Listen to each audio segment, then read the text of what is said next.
ప్రార్థన అంటే మనస్సులో ఉన్న మోగ భావాలన్నింటినీ ఒక భాష ద్వారా ఎక్స్ప్రెస్ చేయడమే ప్రార్థన. ఇప్పుడు ఇక్కడ మనస్సులో ఏ భావాలు లేకపోతే ఈ ప్రార్థన ఎలా వస్తుంది? ఇక్కడ సంథింగ్ ఏదో ఉండాలి. ఇక్కడ మోగ భావాలు ఏవో ఉన్నాయి, వాటిని ఒక భాష ద్వారా చెప్తూ గంట, 2 గంటలు, 3 గంటలు, 4 గంటలు వెళ్ళిపోతూ ఉంటుంది.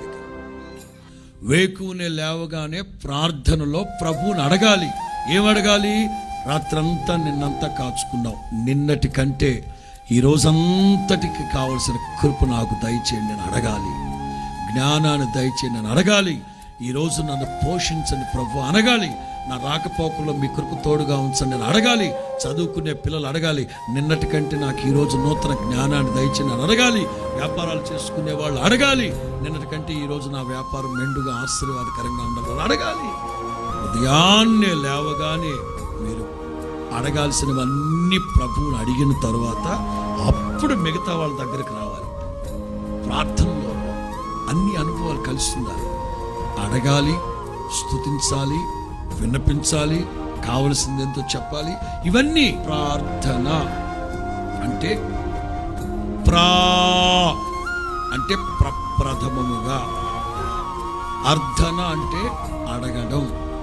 నీవు ఉదయాన్నే లేవగానే ప్రప్రథమంగా ఎవరిని అడగాలి? ఏమడగాలి?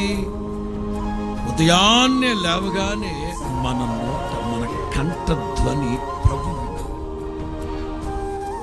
ఉదయాన్నే లేవగానే ప్రార్థన ముగించిన వెంటనే ఒక క్రైస్తవుడు, ఒక ఆత్మీయుడు ఆధ్యాత్మిక జీవితం సంతృప్తి సహితమైన దైవ భక్తిని చేయాలంటే మొదట వేకువనే లేవగానే, యవనస్తులైన పిల్లలారా, చిన్న పిల్లలైనా సరే, వేకువనే లేవగానే కండ్లు తెరవకుండా చక్కగా మీరు ప్రభు సన్నిధిలో ప్రార్థన చేసుకొని ఆ తర్వాత చక్కగా మొహం కడుక్కొని వాక్యం చదవాలి.